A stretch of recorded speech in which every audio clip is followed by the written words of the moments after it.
Musabaqah Tilawatil Quran atau MTQ ke-36 tingkat Kabupaten Aceh Singkil digelar di Kecamatan Pulau Banyak Barat.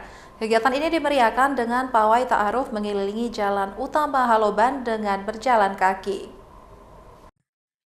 Beginilah saat para peserta Musabaqah Tilawatil Quran melakukan pawai ta'aruf dalam agenda MTQ ke-36 tingkat Kabupaten Aceh Singkil. Pawai ta'aruf ini sebagai tanda dimulainya kegiatan Musabaqah Tilawatil Quran tingkat Kabupaten Aceh Singkil yang dipusatkan di Kecamatan Pulau Banyak Barat.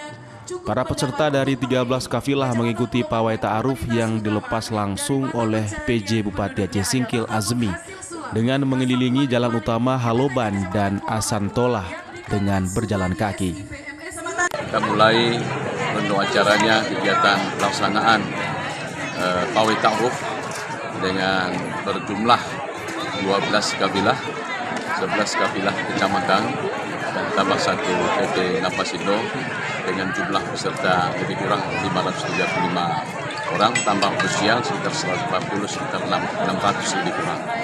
Sementara itu, kegiatan Musabaqah Tilawatil Quran ke-36 tingkat Kabupaten Aceh Singkil ini diagendakan digelar sejak 6 hingga 10 Agustus 2023 yang diikuti sebanyak 13 kafilah dengan total peserta mencapai 530 peserta. Dari Kabupaten Aceh Singkil, Suparman Munte Ainus melaporkan.